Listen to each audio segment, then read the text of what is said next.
Welcome, guys, to How the Frack We Got Here, a show that takes the news and events of the week and try to make sense out of it all. I'm your host, the most Will Buchanan, and on this show, we simply are all about the facts. There are plenty of news stations out there that simply want to do anything short but inform you. Here at How the Frack We Got Here, that's all we believe in. We go up to the left, we go up to the right, we go up to the middle of independence. We go up to all sides because there's more than one side of a story to everything. And you need to know it all in order to actually formulate your own opinion. And that's what we try to do here, How the Frack We Got Here. Thanks for listening, and hold on. It's going to be fun. All right, guys. Today's date, April 19, 2023, and this is How the Frack We Got Here. I'm your host, the most Will Buchanan, How the Frack We Got Here. We do take the events of the week and try to make sense out of it all. Before we do get started, guys, let you know that we are a news podcast. We do try to watch our language, but sometimes words do fly. At the same time, there may be things that might be shown that might be too intense for younger viewers, so viewer discretion is advised.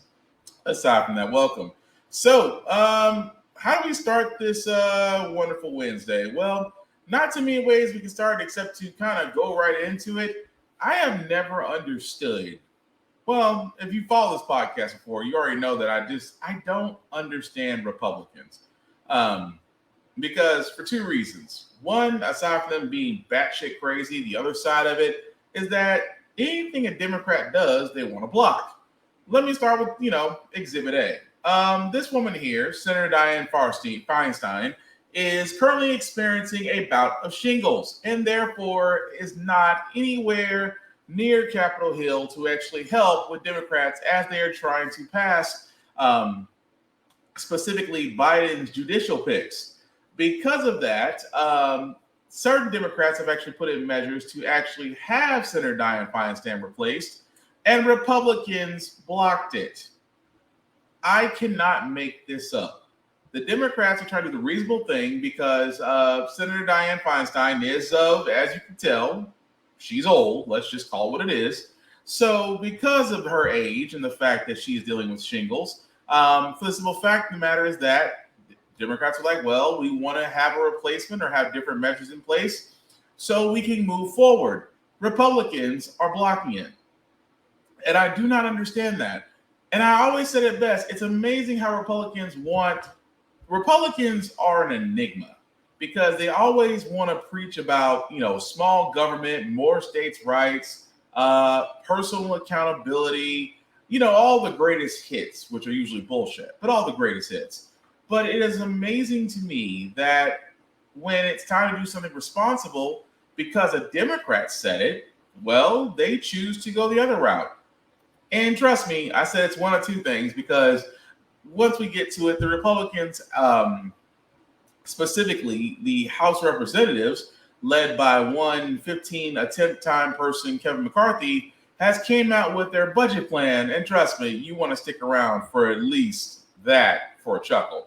But moving right along, guys, I did want to cover this as well. Tyre Nichols' family is actually filing a civil lawsuit against Memphis, the city of Memphis, and Memphis police, basically for the murder of Tyre Nichols. For all those who don't remember, just a few months ago, a certain Scorpion group, which was a specialized police unit, decided to basically take out a hit against Tyre Nichols after a stop, which, by the way, they still have yet to identify what that stop was about. And those 5 men did wind up killing said victim.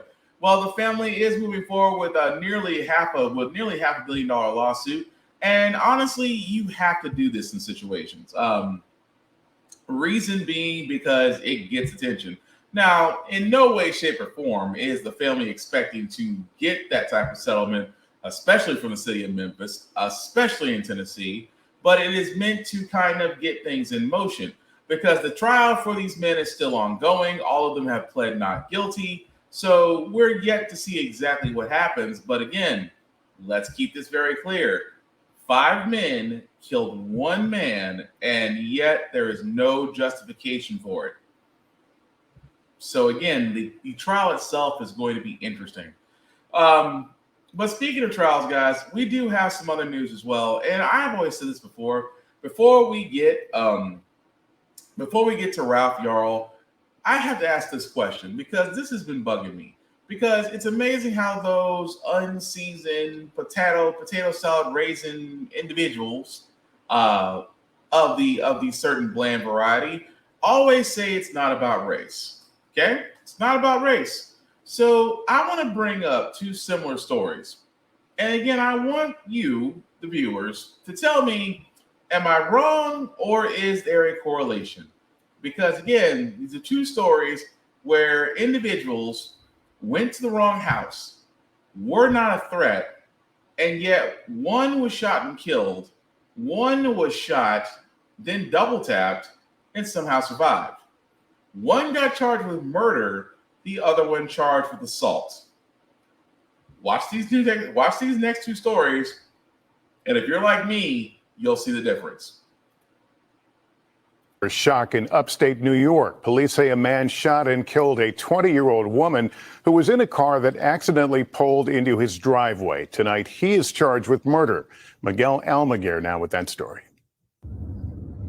Lost in rural upstate New York, 20-year-old Kaylin Gillis was shot and killed Saturday night when the SUV she was in accidentally pulled into the wrong driveway. It happened in remote Washington County when the sheriff says Gillis and her friends, who were in two vehicles and a motorcycle, couldn't find a nearby home. As the SUV was turning around, investigators say Kevin Monahan walked out of his home and fired 2 shots at the vehicle. Why did the suspect tell you he opened fire? He has not given us any motive. He's not given us a reason as to why he felt necessary to fire. They turned around and were in the process of leaving when the shots were fired. The sheriff says Gillis, who was in the front passenger seat, and her 3 friends never got out of the car and never posed a threat to Monahan, who's charged with murder. After the shooting, driving through the secluded town of Hebron, the group reached an area with cell phone service and called 911. They were young kids, like anywhere across this country. They were on a weekend night looking for a friend's house, and it's just a senseless and it's a tragic incident. Monahan, who's 65, has pled not guilty and is expected in court tomorrow. His attorney tells NBC News the shooting was a series of errors which resulted in a tragedy. Tonight, a 20-year-old shot and killed after pulling into the wrong driveway. Okay, so right there, right? 20-year-old, wrong driveway, never got out of the car, wasn't a threat to the homeowner. Homeowner comes out, fires a couple shots, kills a young woman, charged with murder. Okay? Keep that in mind. Keep that in mind. Because I will introduce Exhibit B, Ralph Yarl. And again, tell me if you see the same thing I saw. Also breaking this hour, the homeowner charged with shooting a black teenager in Kansas City has now pleaded not guilty. 84-year-old Andrew Lester faced a judge for the first time just a short time ago. Lester is charged with first-degree assault. That's a felony in Thursday's shooting of 16-year-old Ralph Yarl. The teen was shot while trying to pick up his younger brothers and ringing the doorbell of the wrong home. One of the lawyers representing Yarl's family tweeted out this powerful photo today. It says, "It's a miracle he didn't suffer even more serious injuries." NBC News correspondent Maggie Vespa is at the courthouse in Liberty, Missouri. Maggie, I know you've been covering this from the start. This is such a startling story still. You were inside the courthouse for this arraignment. What did you hear and see? Yeah, Peter, we just walked out of the courthouse. Mr. Raymond just wrapped up a few minutes ago. In fact, Andrew Lester was one of several people in a block of arraignments, and the bailiff came outside before it got started and said, if you are here for the Lester case, we're going to bring you in first because we know the interest is high. We're going to do that one basically as a hearing by itself, which is what happened. Andrew Lester, 84 years old, walking into the courtroom after coming into the courthouse through a private secured entrance, walking in with a cane, walking in slowly, basically sitting first in the jury box before proceedings started. Once they did, he and his defense attorney, who did not state his name for the record, but we're working to find it, walked right up to the judge's bench. Lester speaking softly, so it may have been so the two of them could hear each other. Again, kind of the big headlines from this, he pleaded not guilty in this shooting, faced with multiple felony counts for the Thursday shooting of 16-year-old Ralph Yarl. He also was told by the judge of certain conditions of his bond. Among them, he has to report within 24 hours to a bond supervision company. They'll visit once every month at least. After that, he has to turn over any weapons that he has to police. He cannot have a concealed carry permit. He said he does have one, so he'll turn that over as well. And then finally, and of course we expected this, he can have no contact with Ralph Yarl and his family. His attorney saying they will work with authorities immediately to make sure all of those procedures are followed. And with that, Ralph Yarl and his attorney exited through that same private entrance. We have producers and crews circling the courthouse, so if they even poked their heads outside, we hope to hear of that soon. But it was a quick hearing, Peter, with a lot of updates, as you said. Maggie, you also spoke to the neighbor who says that he helped Ralph Yarl after he was shot. What did he tell you? Yeah, we know, Peter, that Ralph Yarl, after he was shot, went running for help. His family said that he begged for help at basically 3 homes. And finally, a neighbor yelled at him to get on the ground and put his hands in the air. Ralph, this wounded kid, they say complied. At that point, that's when James Lynch, a separate neighbor from all that commotion before, says he basically heard the yelling. He came running. He hopped a fence. And he says he got down next to this teenager who he could tell obviously was gravely wounded, stayed with him till paramedics arrived. Here's part of what he told us. Take a listen. He wasn't alone. He wasn't by himself. Somebody cared. To lay there in the street alone and scared and bleeding, that's awful. He wasn't alone. I was with him as soon as I knew he needed help, I was there. And I was there with him until the right people were there to make sure that he was okay. One of many people obviously so shaken by this. I do want to end, Peter, again, if we can pull back up that photo of Ralph Yarl and his attorney, his family's attorney, Lee Merritt. That photo is just astonishing, given what he's been through. He's outside, he's smiling, he's home healing. His family, Peter, saying that he is recovering from this shooting one day. Okay, so I want to point this out. Kaylin Guinness, 20-year-old, who was with friends, trying to find a friend's house, went to the wrong house, never got out of the car, turned around, tried to turn around. Blake Walsh, who was the homeowner at the time, came out, wasn't in danger, wasn't a threat, Kaylin Gillis and her friends were not a threat to him. Still fired 2 shots, killing her, right? He get charged with murder, still pleads not guilty. Don't know why he pleads not guilty, because it's kind of an open and shut case. You basically fired at a person who was not a threat to you. You still did it. So again, I get that. Open and shut case. Let's go to Ralph Yarl. Again, a teenager who was just trying to pick up his siblings, went to the wrong house. He knocked. And Andrew Lester shot him through the window, shot him through the door. No warning, no nothing. Not only shot him, he double tapped. He aimed for the head. So you're telling me that Andrew Lester can shoot Ralph Yarl twice, second time being a headshot, and the most that they will get with him is assault, felony degree assault. Keep in mind, if you are aiming for someone's head with a firearm, in most states, that's at least attempted murder. At least. Because you aimed for the head. And again, Ralph Yarl to Andrew Lester was not a threat.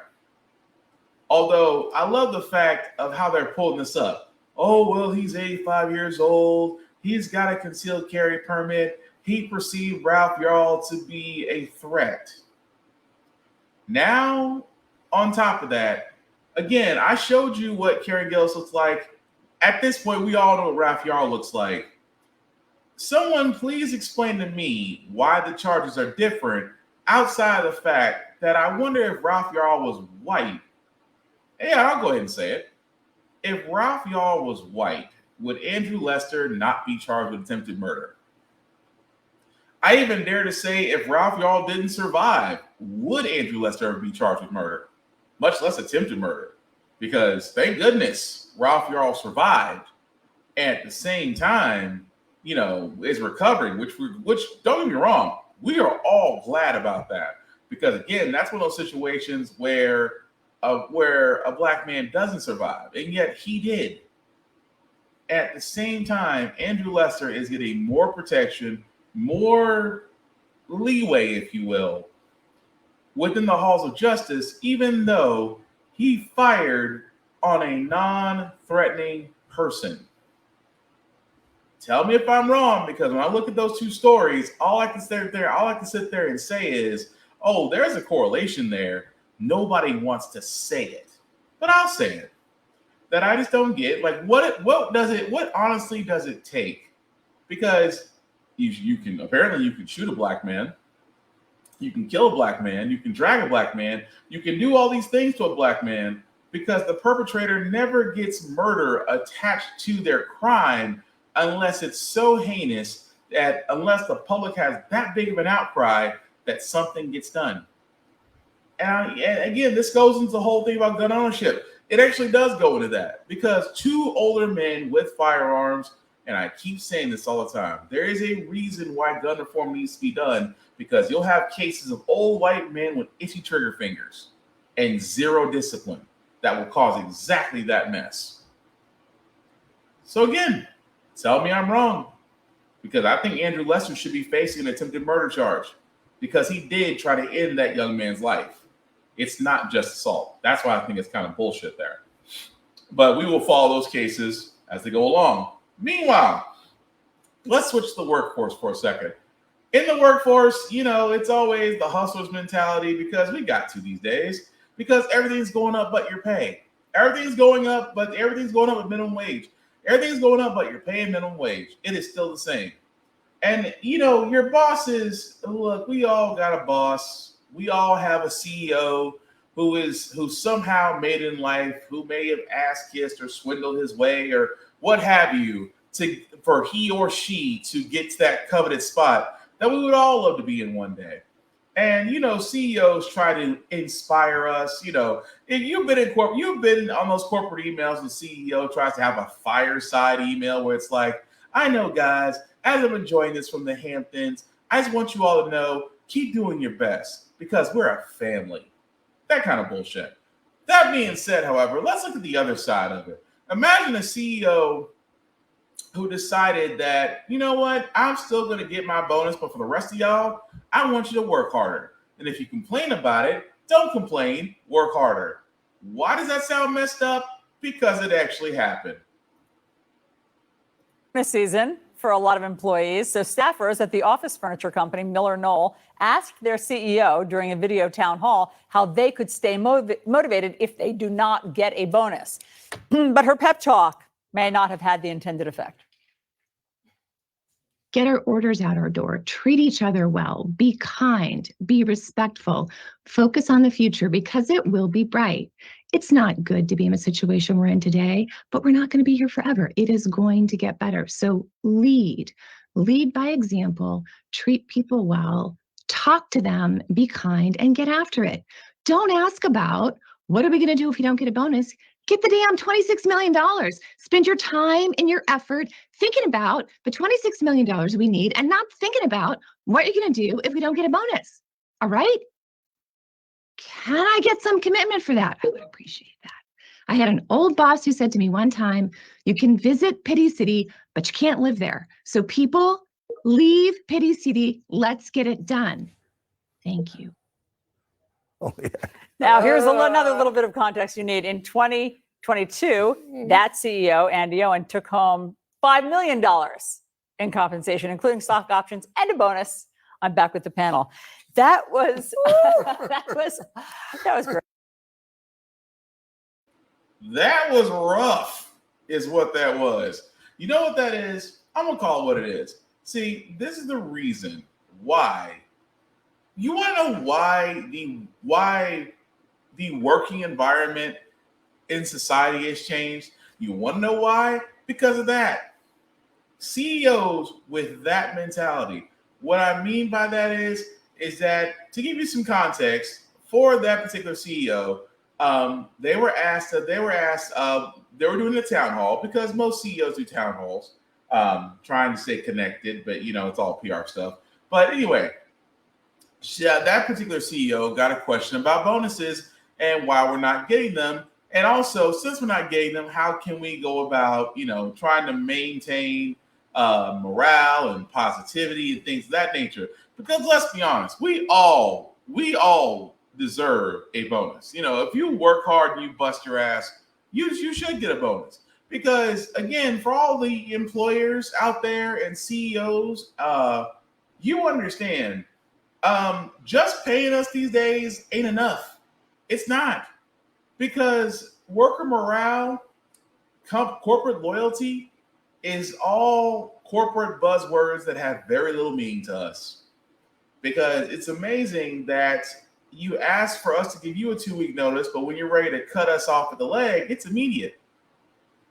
So there's no such thing as corporate loyalty. But at the same time, when companies do take care of their employees, I mean, they, bonuses, PTO, things of that nature. If you're doing everything you can for your employees will do everything they can for you, as long as you're taking care of them. A lot of businesses along the way have forgotten that. So, with a CEO who, as you just heard, took in a bonus of $5 million, is telling her employees, I'm sorry, you're not getting it. But you know what you can do? You can go out there, you can keep a positive attitude, you can go out there and get that money, and you can just make this company great. Because you know what my old boss told me? My old boss told me you can visit Pity City, but you can't live there. If that was not the most terrible motivation speech I have ever heard, and I've heard quite a crap load of them, because that CEO is pretty much telling you, I got mine, get yours. It's almost like CEOs are really out of touch. And again, I get it, because me and a friend of mine said this a long time. We used to say this, if you've had ramen, and there's nothing wrong with ramen, but we all know the top of ramen packets you had growing up and in college, when you was doing the struggle. We haven't forgot where we came from when it comes to ramen packets, but we used to have this saying: it is hard to go back to ramen once you've had steak on a consistent basis. When you can go to Ruth Chris or Morton's or a good steakhouse on a daily basis, it is hard to give that up and go back to ramen. But that's only if you're piss poor morally. But most CEOs have actually lost touch, because in this day and age, a bonus could mean the world to an employee. It could be $100, it could be $1,000, it could be $5,000, $10,000, it could be $100,000. The point is, employers want good workers, but employers have to be good employers to those workers. For example, if they are due bonuses, give them bonuses. Let's stop with the whole, and I said again, if you're one of those companies that are giving 50 to 75 cent annual raises, $1.25 raises, and you swear up and down it's the bee's knees, and you wonder why the person during their performance review has such a dejected look on their face, is because they realize that all the work that they did that entire year, putting in hours, maybe sometimes missing family gatherings, things of that nature, working during the holidays if it calls for it, only at the end of the year for someone to look at all their work and go, you know what it's worth? $1.25 increase. And expect you to be fucking happy about it. That is the same type of thinking that a CEO, much like the one I just showed you, is doing just that. Because she is pretty much saying, I'm going to get mine, you get yours, but you're not getting yours the same way I'm getting mine. And yet they wonder why corporate loyalty doesn't exist. That's why I say it all the time. Do what's best for you in the workforce, because the workforce is like the casino. The casino can have as many people inside of it, but it does not care once you have served your purpose. The casino no longer cares. It just welcomes the next person that has what they need for them. So again, I don't feel bad for that CEO, because she's taking a lot of heat, as well as it should be. Because if she only sat there and said the truth, I don't care whether you get bonuses or not, you should be happy you have a job. Because that's what a lot of CEOs be. That's a lot of CEOs' way of thinking. You'll find it very odd that most CEOs do not have the type of thinking where it should be like, oh crap, I should make sure my employees are taken care of. Most CEOs and most senior leadership in companies don't have that thinking. They have that woman's type of thinking. That thank you for your hard work that got us everything we wanted. Unfortunately, it did not work out for you. And yet they wonder why there's so many jobs out there that are open, but people want to work. People do want to work. People just want to be appreciated. But if you have CEOs like the one I just showed you, who wants to work for that bitch? Just saying. Moving right along, guys, I did want to cover this story as well. As the Supreme Court is supposed to have a hearing for the case on abortion pills, whether or not they would allow it to be legal or illegal. Well, it got pushed back. More breaking news this hour. The Supreme Court has just extended the temporary pause that it had put on an appeals court decision. That means for now, access to a widely used abortion pill stays the same. It's on hold. You'll remember there have been clashing court decisions over the last month. NBC News Washington correspondent Yamiche Alcindor is following all of this for us. So, Yamiche, this just happened just moments ago. We had anticipated that they might make a decision, the Supreme Court, by midnight tonight. It sounds like they're sort of kicking the can down the road and saying, we're going to just hold for a while, not deal with this just yet. That's right, Kate. The Supreme Court was expected to act today on a request by the Biden administration to immediately block a lower court ruling that would have curtailed access to the abortion pill, misoprostol. But we have arrived at this moment, of course, because last Friday, Justice Samuel Alito paused the ruling by the Fifth Circuit Court of Appeals that would have placed limitations on the medication. Now, of course, as you said, the thing that we're learning now is that they extended that deadline. So they were supposed to have that deadline midnight today. Now it's midnight Friday. So they've bought themselves more time.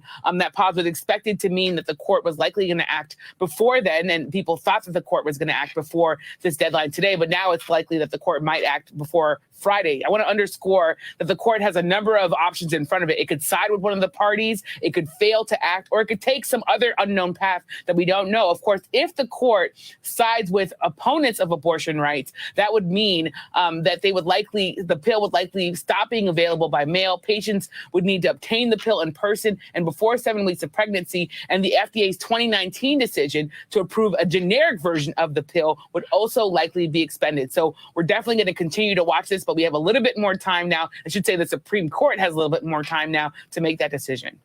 Yeah, Yamiche, we just have 30 more seconds, but it sounds like they might need that time in order to figure out, as you say, whether to intervene themselves or just kick it back to a lower court. That's right, because of course we saw that 5-4 ruling when we saw the Supreme Court overturn Roe v. Wade over the summer, and now the Biden administration is hoping that they can sort of allow this approval and the restrictions that were put in place to not be put in place further on. But we'll have to continue to watch this. Of course, the Biden administration is hoping this 6-3 majority conservative court will rule in its favor, but there are a lot of people who are worried it won't go there. Okay, so I find it amazing that the same Supreme Court, the same conservative heavy Supreme Court, the same Supreme Court just this past summer struck down Roe versus Wade. This is the same Supreme Court that is now going to be deciding whether or not they want to jump into this mess. Because an appeals court by a Texas judge had ruled that the abortion pill by mail was unconstitutional. So because of that, it made its way back to the Supreme Court. And here we are again.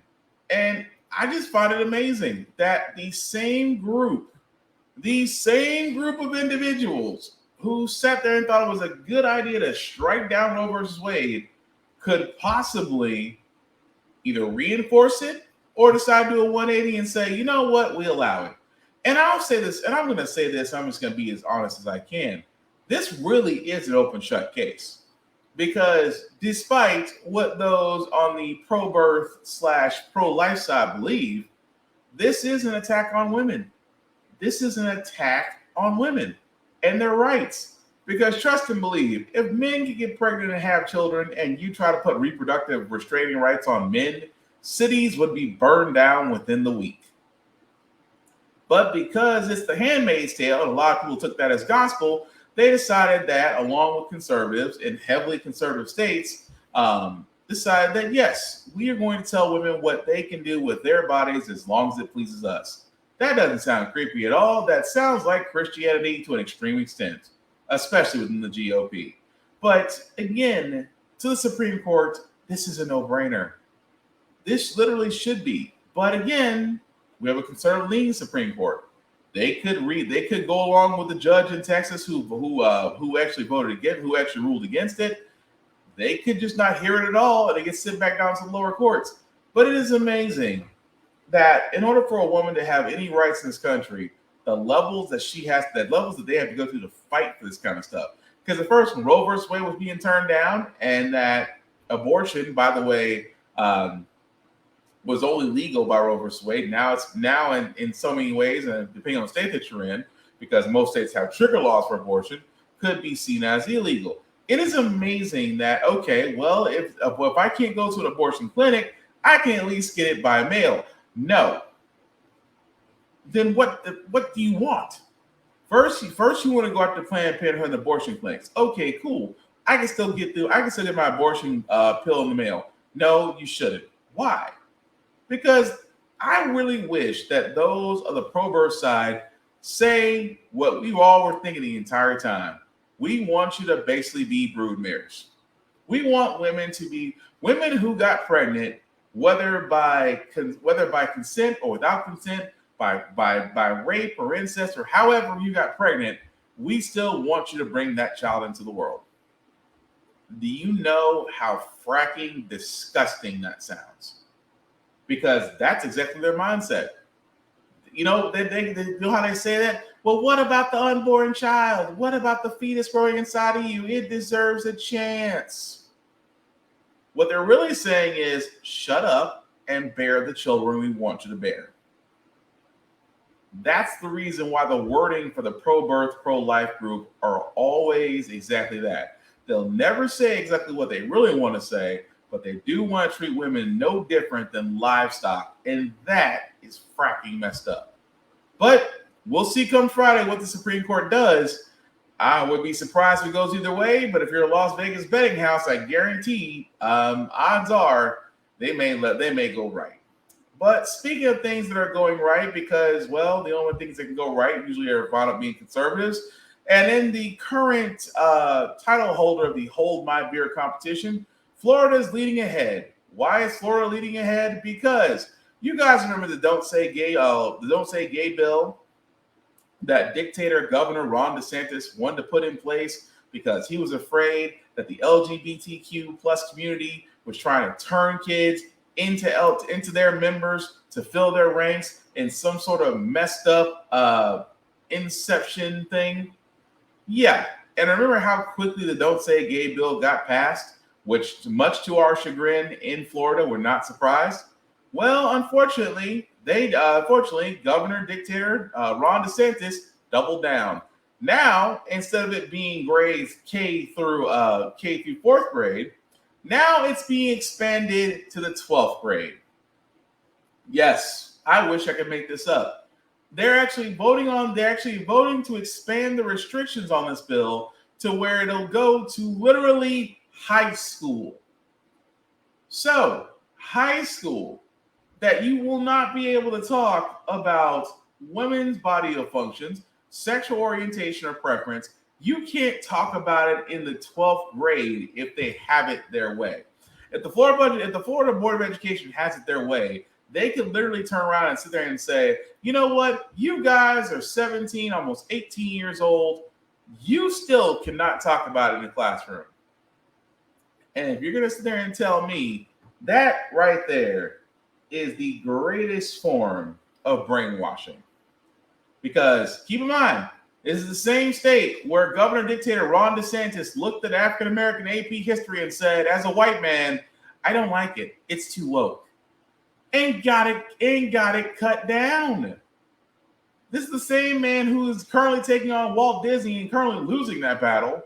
But he took on the Don't Say Gay bill because in his case, Florida is where woke goes to die, as his state is currently under flooding, which kind of lets me know that maybe there is such a thing as plagues, because if a whole bunch of frogs and pestilence show up in Florida, yeah, somebody's not happy with him.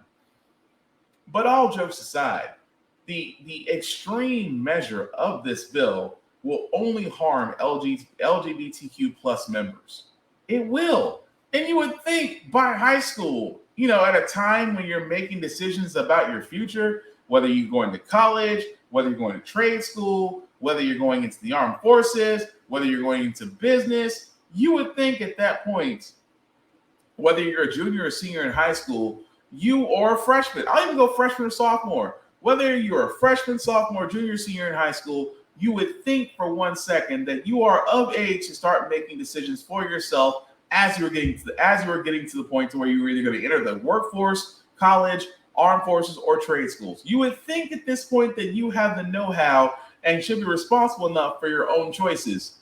Unfortunately, in the state of Florida, that's not true. And again, goes to show you that there are some things that definitely need to change, especially for the fact of the matter is that we are still for a majority of us, we are still very much homophobic for no reason outside of plain ignorance. Because contrary to popular belief, the LGBTQ plus community is not trying to basically change or turn kids into their members to fulfill their ranks. No, that's what churches are for. Yeah, correct me. Yeah, I could get a lot of hate for that one. But unfortunately, Florida's not the only state that seems to be going after children. Texas, which is now moving to second place in the Hold My Beer tournaments. There's a lot of things in school I expect from teachers, but what I do not expect is a fight club, especially for the first rule of Fight Club. You don't talk about Fight Club, and yet this substitute teacher decided to kind of hold one in a classroom. You can't make this stuff up. 24-year-old substitute teacher Natalie Garcia was arrested Monday, charged with 4 counts of child endangerment after this video came to light. You can see these are 12 and 13-year-olds at Kimbrough Middle School in Mesquite, Texas, whose faces have been blurred because they're minors, appear to be fighting each other at the encouragement of their substitute teacher. The incident was caught on a cell phone video obtained by NBC Dallas. The mother of the student who filmed this video says she was shocked at what she saw. I was devastated. I was like, I couldn't watch the full video. I had to stop it multiple times because I didn't think it was real. I said, this must be a prank. This is not real. According to Martinez, her daughter told her Garcia pushed desks aside to create a space for the students to fight each other, with some leaving the classroom bleeding. I do not want this on record. The school district confirmed the teacher encouraged the fighting and told a student to keep watch at the door while fights took place. Who in their right mind? Because I trust my child to go to school, but I also trust the staff to keep my kids safe. And then this lady, she actually making them fight. Mesquite Independent School District released a statement calling Garcia's actions appalling and intolerable. They write in part, "As educators, our hearts are heavy, knowing that an individual entrusted with the supervision and care of our students could behave in this manner, and we share the disgust that the families of students in this class must feel." Mesquite ISD has fired Garcia, who had been an employee of the district for just over a month. It's not clear if Garcia has obtained legal counsel. The Dallas County Public Defender's Office has not responded to a request for comment. Now, Beatrice Martinez, whose daughter filmed the video, says her daughter is getting death threats from fellow students for reporting the incident. Crazy, isn't it? Think about that for a second. You have a teacher who is literally running Fight Club, and that she is allowing students to fight. And the only person that got fired was the said teacher. I'm sorry. What about the principal running the school? What about those that, brought this teacher in? Were they not, did she just walk up the street? Was it not screened properly? Because outside that one student that was branded and recorded says she's getting death threats from students. I'm like, that alone says there's a lot more problems at that school if only that teacher got caught doing Fight Club. Because again, for all those that homeschool your kids, I used to joke about you. I don't joke about you anymore because public education as a whole is just going down the tubes. And I used to say homeschooling was a danger. It was really a non-effective way of getting kids to learn because I think it would miss out on the social aspect of school. I used to say that. Don't say it no more. Because look, kids got worried too much about somebody coming in and shooting, somebody coming in, wanting to hurt them, and now you got to worry about teachers wanting to run fight clubs and forcing kids to fight in schools with a lookout in case they get caught. I don't blame parents for homeschooling. I really and truly do not, especially in that case, because again, if you guys haven't noticed, they haven't mentioned anything else happening at that school. Because I think a lot more personnel should be brought in and held accountable, not just that one teacher. Because it's amazing how the spokesperson sit there and go, well, we all feel what the parents feel. Really? If you felt what the parents felt, how come only one teacher's fired? That's all I'm saying. But speaking of things, guys, like I said before, we are kind of getting near the midway point of 2023, if you can believe it. Getting there, we're still a couple months off. But the reason why I bring up 2023 is because 2024 is the land of the presidential race as that starts up. And if you're a Republican, there are very many places you'll need to be. And unfortunately, the NRA convention is one of them. Two of them have decided to come forward on the NRA. One of them being former failure-in-chief and almost an inmate, Donald Trump. And of course, his former VP, that reminds me of the creepiest Christian ever, Mike Pence, both spoke at this now derelict function for Caucasians, weaponry, and misinformation. I am surprised Fox News wasn't there as well. As we speak right now, is speaking at the NRA convention in Indianapolis. In many ways, playing to that audience. Listen. And I promise you this. With me at 1600 Pennsylvania Avenue, no one will lay a finger on your firearms, just as took place for 4 years when I was your president. I will uphold those glorious words, shall not be infringed. Pretty warm reception for him in contrast to what we heard ahead of Mike Pence's speech, of course, the former vice president under Mr. Trump, when Pence was booed. Listen.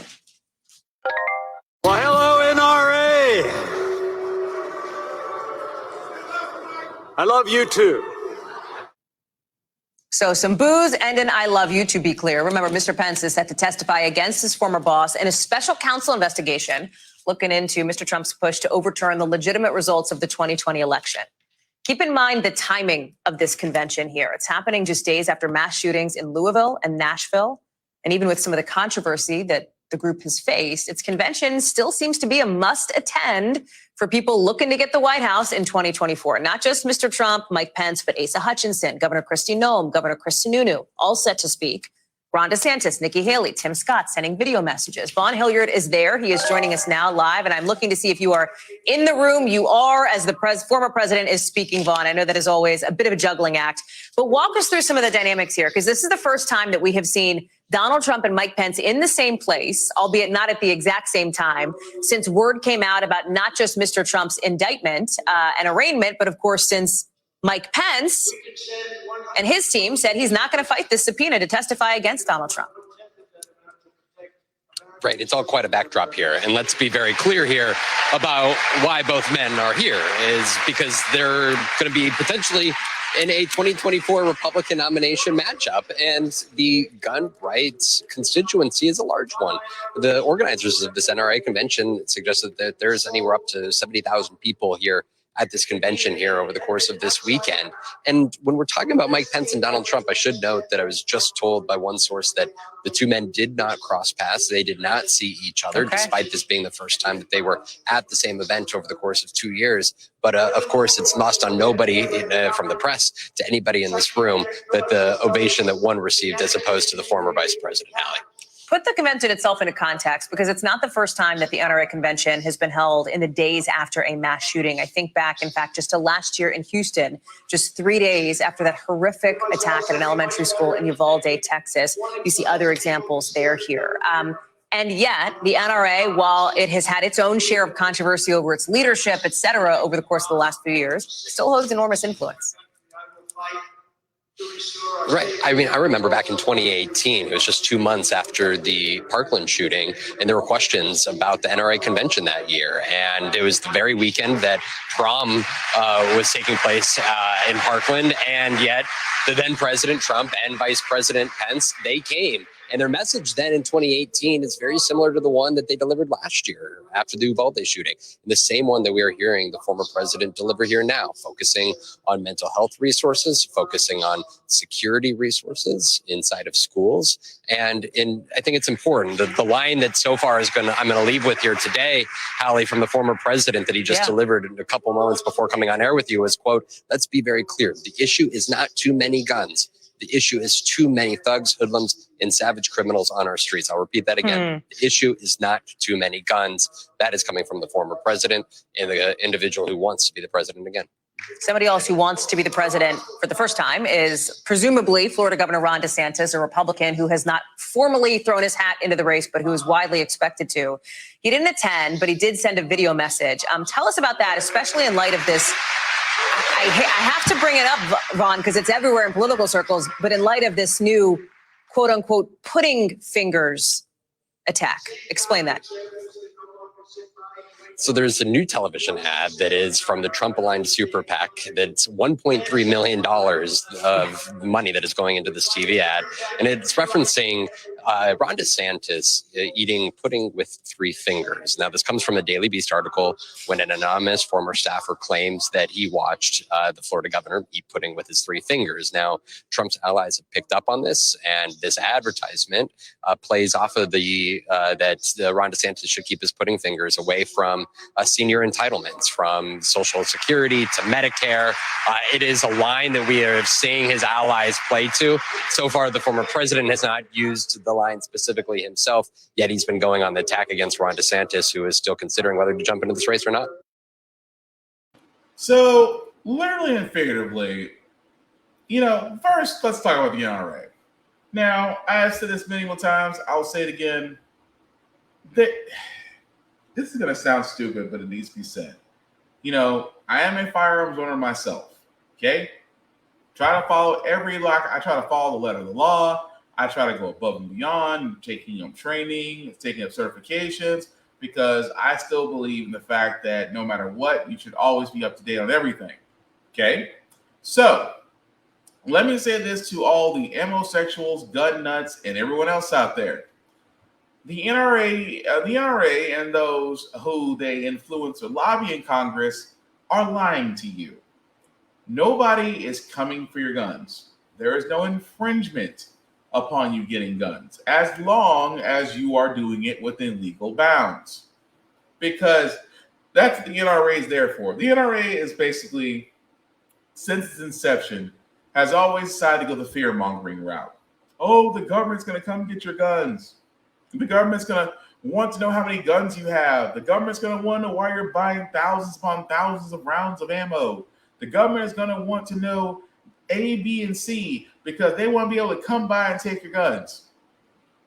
The reason why I repeat these things is because those are the same lines that every conservative has said, the NRA has said, homosexuals out there have all said. Because there is this tinfoil hat fear that somewhere along the lines that the government is going to come back and overthrow us or put us under oppressive regime. You should defend your family. Yes, you should, but not under that BS, because that's the NRA does. And if you haven't noticed, every time there's been a school shooting, as they showed in the clip, they've had an NRA convention like maybe a month after it. Forget the fact for a lack of tactfulness. It's like you don't care. At the same time, the GOP does what they do best. They turn around and they do the greatest hits. It's not about gun reform. It's the fact that too many criminals, thugs, and just the ill reputes have access to firearms. It's not that simple. Because you guys heard me say it on here, I will gladly, if I was ever given the keys to the kingdom for lawmaking and I came back with gun reform, I guarantee, a certain percentage of quote unquote responsible gun owners will be mad at me. Because I'll put on more restrictions, I'll put on more qualifications, I'll make mandatory requirements. And if they ask why, it's simply put because they don't want to do it. Or outright lazy, one of the two. Because to this day, I still say we need yearly requirements. Why do we need yearly requirements? Because you have a firearm. It's funny that, when it comes to driving a car, what do you need? Insurance and driver's license. You need a driver's license to prove that you can operate this vehicle to the set standards of whatever state you're living in. Why do you need insurance? In the event that you cause an accident or if you're hit an accident, you are covered. The car is covered. We do this every year. For licenses, okay, licenses every 5 to 6 years. But insurance, in this day and age, you better make sure you have it. Because if the one time you don't have it, you will regret it. Why is that relevant? It's relevant because firearms should be treated the same way. But it's amazing that we're still in this debate. Because keep in mind, it was the NRA that lobbied Congress to kill the CDC study on mental health and its effect on its firearms effect on mental health in the United States. The CDC back in the 80s was ready to do that test, to do that study on research. And the NRA was like, oh crap, it's going to find out that a lot of unstable people have access to firearms. We need to kill that study. Only to flash forward many decades later and see that they basically were Nostradamus and called it right. That a lot of disturbed, not mentally balanced people have access to firearms. That's the reason why everything needs to change. But from the NRA side, they treat it like an attack because patriotism, let's be honest, patriotism, nationalism is like a white man's wet dream. It's like being Rambo, except not signing up for the army for it. Because that's all they do. They play army, they play commando, they get the flak jackets, the camo gear, the bucked up or whatever that deer antler logo, they get all the camouflage, the rifles, they get the beard, making it look like they're a ruffled grizzly man. They play the role because that's the fantasy. The patriot is the wet dream fantasy that a lot of conservatives have. And they think by, being defiant or rogue, it makes them look cool. No, it just makes it look like an ass. But again, we shouldn't be surprised because GOP hopefuls, especially running for presidential races, have to be at these things. So I'm not surprised about your Tim Scotts, about your Mike Pence, about your Donald Trump, about your Ronald DeSantis. I am not surprised about that because they have to make their appearance. It's like you know what it is? It's like going to the South and having to go to church. And you don't want to go to church. But a lot of your voters go to church. And if you're not seen as Christ-like, they won't vote for you. As messed up as it is, that's the fear. That's why a lot of politicians actually go to these spots and do things that 9 times they don't want to do, but the donors are there. Which again goes back to our whole point of this is why things need to change as far as elections go. That lobbying needs to be outlawed. Citizens United needs to be overturned.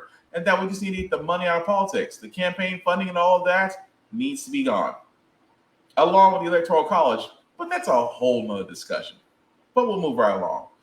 In this other news, Dominion was set to go against Fox News in court, and we thought it was going to be pure entertainment for us because the way Fox News has been spinning it, they have made it seem like Dominion's lying, that, because for all those that don't remember, during the last presidential election, it was basically Fox saying that Dominion's voting systems are not working, that they're corrupt, that they're changing votes, and they told those lies for several weeks. And remember that Dominion that took major losses to turn around and say, we're going to sue Fox News for I think a little over $2 billion? Yeah. Well, it was going to go to case. Keep in mind that I said it was because, well, Dominion did something I wish they didn't do.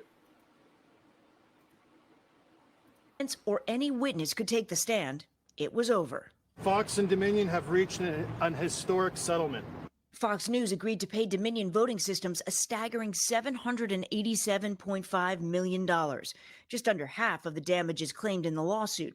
Dominion's attorneys speaking to a crowd of reporters outside the courthouse. The truth matters.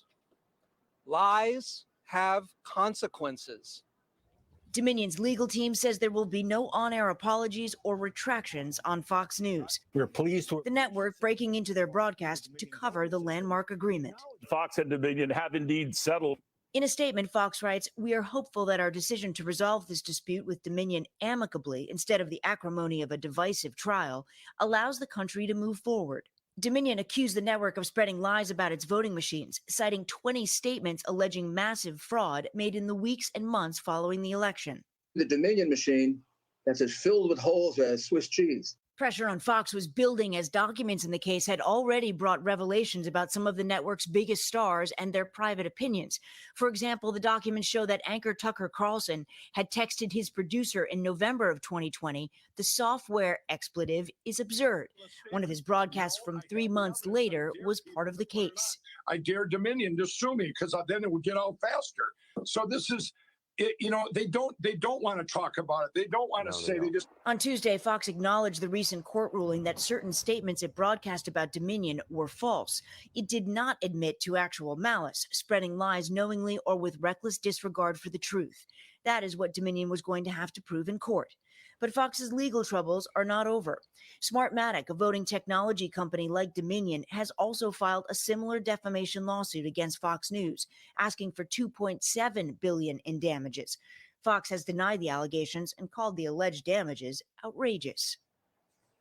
Smartmatic's case is based in New York. Fox lost a challenge to get it thrown out on appeal. So far, there's no date set for that trial, Savannah. All right, Stephanie, thanks. Let's turn to NBC senior legal correspondent Laura Jarrett. Laura, good morning. I think the big question is, why did it take so long to settle? Fox News has already suffered the embarrassment of its major hosts being exposed as not even believing the lies that they were telling viewers about the 2020 election and Dominion voting systems.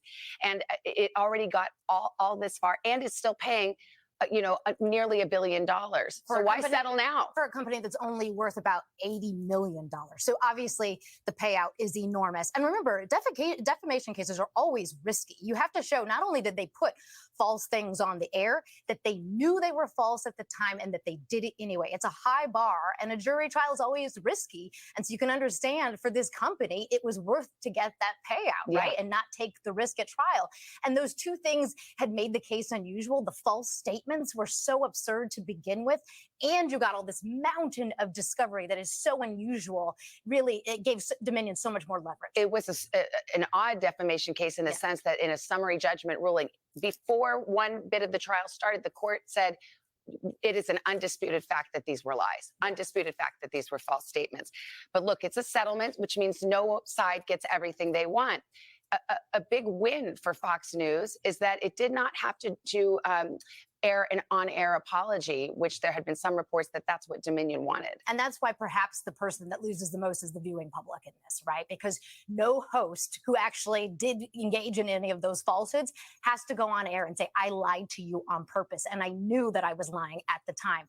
And so the viewers walk away with this not knowing any of that. The viewers might not be reading about all of the details of this. They may not even know that there are emails with these hosts saying we knew it was all a lie. And so you wonder about the public accountability. But again, remember, Dominion is a private company. This case was not brought by a state attorney general who's standing up for democracy. This is a private company that now has an enormous amount of money in its pocket. Absolutely. And there are other lawsuits. There's another, actually a bigger lawsuit from a company called Smartmatic. I think they're asking for $2.6 billion. $2.7 billion. Now, I mean, strictly speaking, it's not relevant to this case, what just happened in Dominion, but as a practical matter, do you think that brings Fox to the table for settlement a little earlier? I would think that they they might decide to try to wrap this up before all of that ugly discovery comes out again, because Dominion has essentially written the playbook now on how to get all of that material to come out. And the case isn't as far along. I don't think there's even a trial date set, but certainly you can see sort of the forecast of where this would go.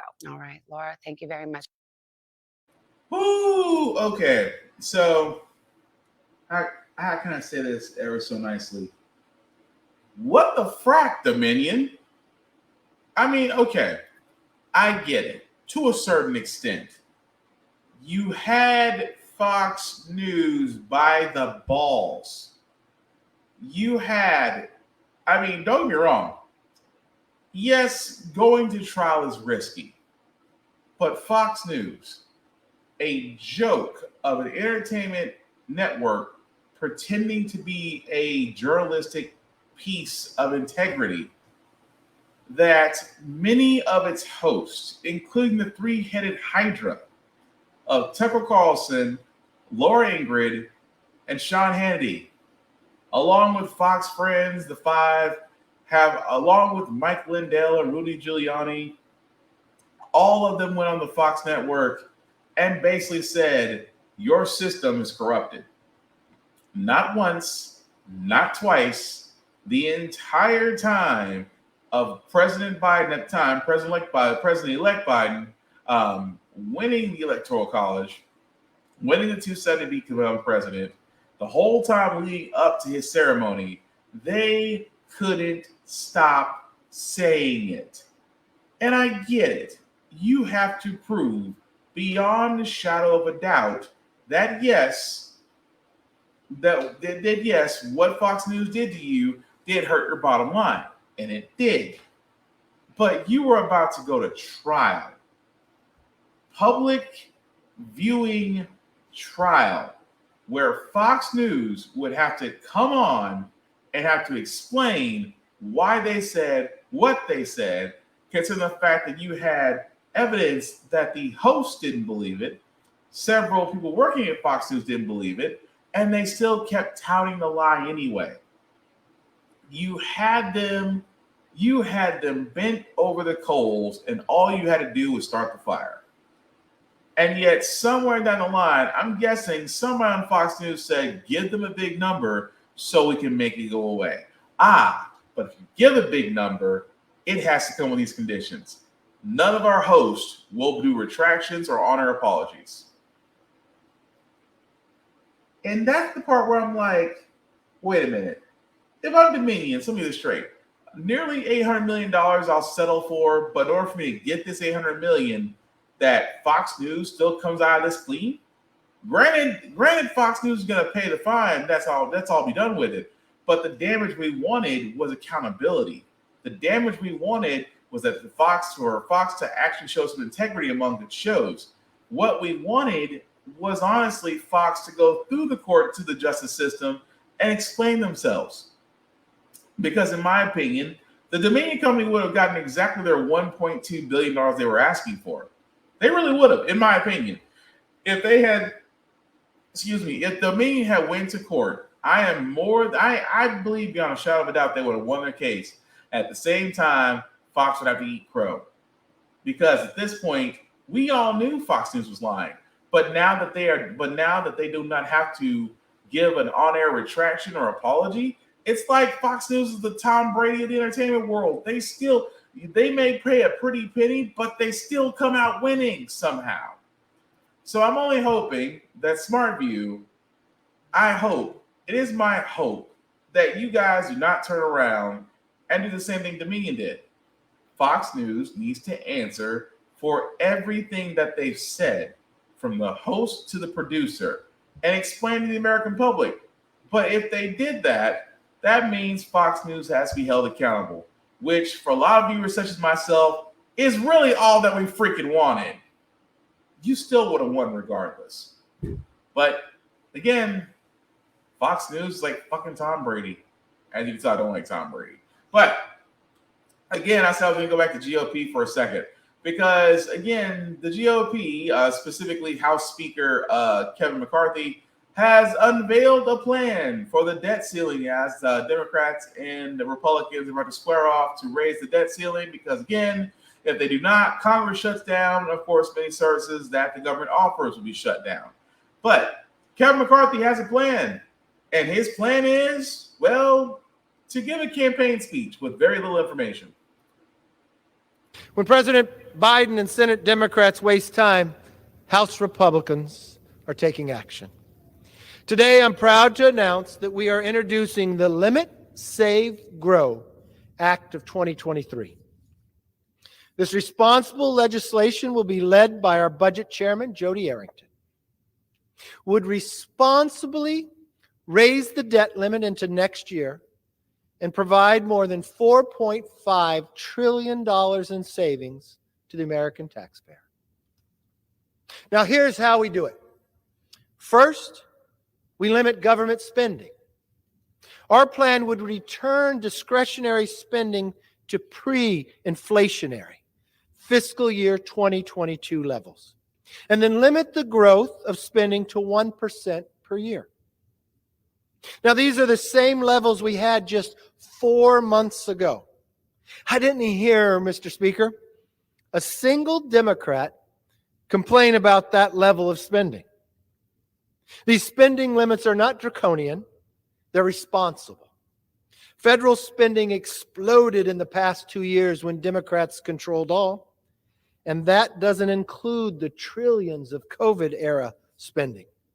But limited government spending will reduce inflation and restore fiscal discipline in Washington. If Washington wants to spend more, it will have to come together, find savings elsewhere, just like every single household in America. Now, second, we're going to save taxpayers money. Mr. Speaker, the pandemic is over. House Republicans have already passed a bill to officially end the pandemic. And President Biden signed it into law just last week. Our bill would actually claw back billions of dollars of unspent COVID money that has sat for the last 2 years. The American people are tired of politicians who use COVID as an excuse for more extreme inflationary spending. Now, if this money was authorized to fight the pandemic, but was not spent during the pandemic, it should not be spent after the pandemic is over. Our proposals also repeal Biden's army of 87,000 IRS agents. Now, that will save taxpayers $70 billion, and it's going to protect the families and the small businesses from weaponizing the IRS. It will end the green giveaways for companies that distort the market and waste taxpayers' money. Now, Goldman Sachs just did an analysis, and they say the savings from ending these green giveaways are as much as $1.2 trillion. And we would prohibit President Biden's student loan giveaway for the wealthy. That will protect the 87% of adults without student loans for paying the loans of the 13% who do. And finally, we will grow the economy so we are less dependent on China. Our proposal would restore American energy leadership, make it easier to build things in America, make us less dependent on China, and bring jobs back to America. It will also help lift millions of Americans out of poverty. Right now, there are more job openings than people looking for work, in part because the Biden administration has weakened some of the very work requirements that then Senator Joe Biden previously supported. Our plan ensures adults without dependents earn a paycheck and learn new skills. By restoring these common sense measures, we can help more Americans earn a paycheck, learn new skills, reduce childhood poverty, and rebuild the workforce. It will also protect and preserve Medicare and Social Security. because more people will be paying into it. And we will prevent President Biden's executive overreach to spend money outside the normal process, which President Biden has abused to the tune of $1.5 trillion in unilateral executive actions. You know, we should welcome and celebrate the benefits of a strong, growing economy. For with a strong, growing economy, we'll no longer be dependent upon China. We will no longer be the victims to inflation. And we can leave a better future for our kids and our grandchildren. Okay, I'm just going to come out and say it. Did anyone hear an actual GOP plan out of that entire BS speech? I mean, he literally said, oh, well, we're going to introduce the Limit Save Growth Plan. You know, we're going to limit growth to 1% per year. But we're also going to take down everything the Democrats did. We're also going to criticize everything the Democrats did. We're also going to try to do things, but we're not really going to go into very specific detail about it, but let you know we're going to do it. At the same time, we're going to forget the fact that the mess that was actually caused by us, actually Democrats try to fix, that we criticize them now because they're ahead in power, but we're not going to bring that up because, you know, it was in the past, even though it was just last term. Kevin McCarthy, for almost 6 minutes, said nothing. And again, that's how the GOP acts. The GOP, literally and figuratively, specifically Kevin McCarthy, gave a speech that literally went nowhere. Boring, actually. It sounded more like a presidential campaign speech than an actual budget plan. And the problem is, with him controlling the House, they have House majority. If all Republicans vote for it, it does go to the Senate. The Senate, unfortunately, is still mostly Democrats. So as long as Democrats stand together, the actual bill could die in the Senate. But at the same time, it just goes to show you that the GOP have nothing except criticizing, well, we need to cut down government spending. This is the same GOP that voted for Trump's tax cuts, which actually gave more to the wealthy and to corporate businesses while taking more from middle and lower classes. This is the same GOP that kind of forgot that, yes, there are plenty of jobs out there, but the problem is minimum wage is still $7.29 an hour. And for a lot of these jobs, they are not paying sustainable living wages. And at the same time, most of the programs that were put in to help those get new skills or take some college courses free of charge were done by Democratic social programs, not by Republicans. So again, this entire cut, limit, and growth BS was nothing more than Kevin McCarthy giving us pretty much everything the GOP usually does. Hypocrites on everything. Talking about limiting small government, but using government overreach for whatever purposes they have. At the same time, you notice they did not talk about increasing wages. He really wanted to focus on personal accountability for Americans. And at the same time, took every chance he could to blame the current administration. Yep, sounds like the standard GOP to me. But moving right along, guys, back to Supreme Court. Supreme Court Justice Clarence Thomas is now in the hot seat, as he should be, because it shines a light on what I've been saying when it comes to Supreme Court justice. Really, not just the justices of the Supreme Court, but also senators and representatives, basically those in offices in Congress, need to have a further look at, especially for Supreme Court, because we no longer, and this is just me before I get started, Supreme Court justice should not be a lifetime term. I think at some point, we as a people need to vote them out and not wait for them to hit retirement to do so. Now, with news of growing calls for a Senate investigation into Supreme Court Justice Clarence Thomas, Senate Democrats are considering a potential hearing on Supreme Court ethics after it was revealed earlier this month that Justice Thomas received undeclared gifts and luxury travel from a wealthy Republican donor. NBC News congressional correspondent Julie Sirkin joins us now to dig into this. Julie, good morning. So the chair of the Senate Judiciary Committee, Dick Durbin, talked about a potential hearing just yesterday, while also putting pressure on Chief Justice Roberts to investigate Justice Thomas. So what exactly did he say about that? And do we know what a potential hearing could actually look like? Yeah, well, good morning, Zingley. Look, a hearing pretty much is up in the air now. We don't know what the parameters will look like specifically, but bottom line here is that most, if not all, Senate Democrats believe that these donations by this wealthy donor should have at least been disclosed by Clarence Thomas. But they're also united in the fact that they think this should call for some stricter ethics codes that the Supreme Court would then have to abide by. Right now, they don't really have any formal rules in place. They say they go by the rules that also cover the lower courts. But obviously, Senate Democrats are really concerned with Sheldon Whitehouse, the top Democrat on the Judiciary Committee, potentially connecting this to a larger dark money scheme. Here's what Senator Dick Durbin had to say, who's the top Democrat on the Judiciary panel. Watch. What we called on Chief Justice Roberts to do is to accept the responsibility at the court. As Chief Justice of the United States Supreme Court, he has to understand that Clarence Thomas's conduct is absolutely unacceptable from an ethical basis.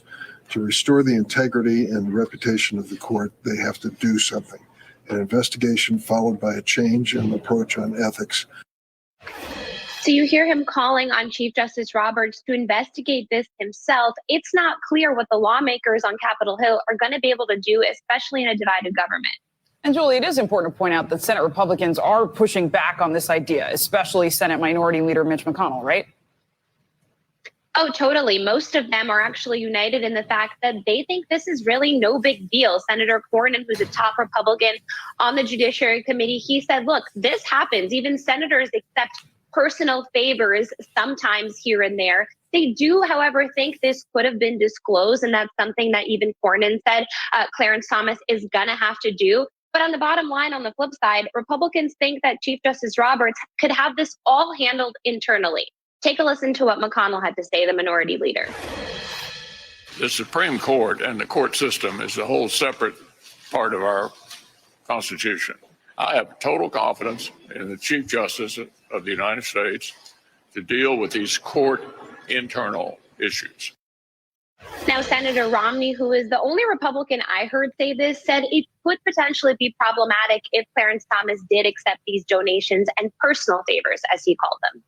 And Julie, it is worth noting, though, everything in D.C. is connected, though we heard McConnell say they are their own institution, right? The Supreme Court. This is all complicated by Senator Dianne Feinstein's medical leave. She's also a member of the Judiciary Committee, but Senate Republicans have blocked a request by Democrats to temporarily replace her. So, Julie, this would actually reduce the likelihood of actually seeing Justice Thomas testify in any potential ethics hearing, right? Exactly. That's such a good point, because we saw Republicans block this temporarily replacement. Senator Feinstein said this is what they'll be able to do so that she doesn't have to resign early. She can just continue sitting out her medical leave as she recovers from shingles. But this means that the numbers on the Judiciary Committee are even 10-10, Republicans and Democrats lacking that 11th vote that gives them the majority to be able to do things like subpoena Clarence Thomas, for example, to get him to talk to the committee. Not clear if he would abide that subpoena in any case, but really this just shows you how complicated things are when Democrats have such a slim majority over Republicans in the Senate. They're not 50-50 anymore, but even still, they require every single vote to be able to carry out their agenda. And in a case like this, where they're trying to investigate Clarence Thomas and these payments and donations to him, Senator Feinstein's absence is a huge hurdle for Democrats to get over. Yeah. To a certain extent, yes. Because the simple fact of the matter is, guys, and I say this as nicely as humanly possible, that for the simple fact of the matter, he was taking donations and trips from GOP donors. Now, you are a Supreme Court justice, which means that you are one of the people of the highest court of the land. But there also is a certain ethical issue there, which a lot of people go, but he was accepting gifts and travel and things of that nature. He just didn't report it. Yeah. And as a Supreme Court justice, that's kind of a big problem. Because if he saw no problem with reporting this and saying it does not violate ethical standards, where else would his judgment impact on such cases like, oh, I don't know, making the abortion pill available by mail for women? Roe versus Wade, Loving versus Virginia, Brown versus the Board of Education. Keep in mind, this is the same Supreme Court justice that sat there and said that previous case rulings need to be looked at. And yet we shouldn't be concerned that GOP donors are whining and dining him, and yet he doesn't report it. This is why I sit there and say, this is why Supreme Court justices, this is why senators, representatives, those that work in these political offices with this type of power and influence that they wield should come with heavier restrictions. I truly believe that even though Supreme Court is a lifetime assignment, I don't think it needs to be lifetime anymore. I think, honestly, Supreme Courts need to be switched out every 10 years. I think every Supreme Court justice serves a maximum of 10 years. After 10 years, you have to you basically have to swap out. You need to move on. Doesn't mean you can't stop being a judge. You can go to lower courts of appeals and things of that nature. But for the highest court in the land, I'm sorry, every 10 years, we need to have new blood. Because that's how it should be. Because you have Supreme Court justices, again, with lifetime appointments, they usually stay up there until they retire or, they buy the farm. We've seen it happen. We've seen it happen to a few Supreme Court judges in the past. But again, when a justice does not see anything wrong with disclosing this, that right there is a slippery slope. And when it comes to Clarence Thomas, man, times I wish we listened to Anita Hill. But we'll follow that story as it develops. But anywho, we're going to go on to our feel good segment because usually on How the Frack We Got Here, we do cover a lot of things that are doom and gloom, sometimes make you lose faith in humanity. But hey, it's Wednesday, it's hump day, which means that next Friday. Why is next Friday on my mind? Sorry, guys. So what that basically means that with Wednesday being hump day, that again, tomorrow being Friday Eve, which is Thursday, we want to leave you guys out some good vibrations, things of that nature. And I think we actually have that because, look, it's Wednesday. If you're in the South or just anywhere, we all know the lottery. We all want to play it. We all have dreams and aspirations of being able to sit there and say, man, if I won, I'd quit, I'd do this, I do that. I still do it. Well, in this case of a young mother from Florida, she did just actually that after successfully seeing her daughter beat cancer. It's going to put a big smile on your face. A Florida mom speaking out after winning the lottery the day after her daughter finished her cancer treatment.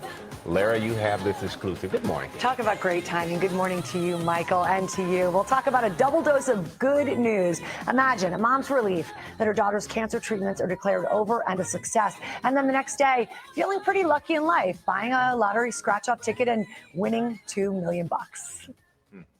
Oh my gosh, I just didn't know. I was like, are you sure? Would you check this on your phone? And I won. It was the surprise of a lifetime when 74-year-old Geraldine Gimblett realized she won big, $2 million big, on a Florida lottery scratch-off ticket. There she is, all smiles, holding her check. I've been scratching for a long time. Every single day I bring these scratch-offs in my pockets. That win coming just one day after Geraldine's daughter, Lauren Cena, who's been fighting breast cancer, finished her radiation treatment. We're just like, I'm not believing this. It was truly amazing. It was a blessing. It was a welcome and relieving surprise for Geraldine, who'd taken money out of her life savings to help her daughter win her cancer battle. I don't know if every mother would do that. I think it's a mother's love. I really didn't think about it. I just did what I had to do. Now the mother-daughter duo are looking forward to a brighter future. I'm just so extremely happy to be where I am. I do have another surgery that I have to go through. I'm waiting for her to go through this surgery to see exactly what she's going to need. Her doing what she did just meant so much to me. I don't even see where I could replace her. replace it. I mean, I just have to keep loving them. Maybe that'll help. If that ticket is not a sign that better days are coming, Geraldine doesn't know what is. And get this, guys, that winning ticket was the very last scratch off left in the store. In fact, the store clerk first told Geraldine, sorry, we're all out. She said, come on, do you mind just looking again? Lo and behold, he found one more ticket, the big one, $2 million, a huge help for her daughter. But beating that cancer, that is priceless. What a great. Yep, it definitely is. Again, you gotta love stories like that. Because number one, her daughter beating cancer, always numero uno in my opinion, because definitely F cancer. But you can't tell a greater happy ending to a story like that to win a scratch off and have life-changing money. Because trust me, for all those like the CEO we talked about just too long ago, having just 2 million, 3 million, 5 million. I mean, having that type of life-changing money is a beautiful thing, and I will never complain if I won. But if I won, because if I won, this becomes my full-time job. Outside of being a parent, this becomes my full-time job. I'm just saying. But that's going to do it for this podcast, guys. Thank you all for liking, for watching, for letting me know this is live. I know it's a little bit late, but I still thank you guys for rocking with me anyway. Some shameless plugging before we do get out of here, guys. I do want to shout out to my buddy Vaughn at BigVZA. You can definitely check him out, BigVZA on all social media, especially his YouTube channel, where he does have plenty of free music. He does not ban you or do copyright strikes. If you like the beat so much and want to buy it, he'll sell them to you. Just reach out to him, BigVZA on all social media. Of course, for me, guys, you can find me, BlackBox447, on most media sites. I do reviews of everything that I watch, that I read, that I play, even gym stuff because I do a couple push-ups. Of course, the link at the bottom made it a little bit bigger for you guys to follow. If you copy and paste that link into your browser, we'll take you to the link tree that I have for my YouTube, Facebook groups. For all of my podcasts, How the Frack Got Here, Get Bit, and of course the Off-Limits podcast. Definitely like them all. Like, share, subscribe. Let me know what you think about stories we covered. I do want to keep this conversation going. As always, guys, I am rooting for everybody, but especially my melanin people and my seasoned people. You know who you are. At the same time, guys, we need to be more about the celebration of others' accomplishments and things of that nature, and less being salty. It takes more energy. It takes less energy to say congratulations than to take all of it to be salty. So again, more appreciation and unity going into 2023, as I am basically rooting for all of you. That being said, guys, as we wrap this up, the one thing about How the Frack Got Here, it's all about staying informed. We are not trying to reinvent the wheel. We are simply giving you all the information to provide you with, so you can come up with your own logical. That was kind of terrible. That was a terrible outro. So we try to give you all the information, make up your own mind, but we do provide a lot of perspective that goes along with it. We are basically, we do a better society as we're informed. We're progressive. We move forward. We try to right the wrongs of our past by making decisions now that we should have done back then. Like electing our first black woman Supreme Court, electing our first black woman Federal Board of Governors, electing our first black National Cybersecurity Director. All great things. When we don't learn from history, we are doomed to repeat it. That's when we keep asking ourselves, why does everything go up at your paycheck? Why are there different politicians, but still the same old game in Congress? And most importantly, how the Frack Got Here. Thank you all for watching, guys. Take care of yourselves and each other. We'll all get through this. Peace.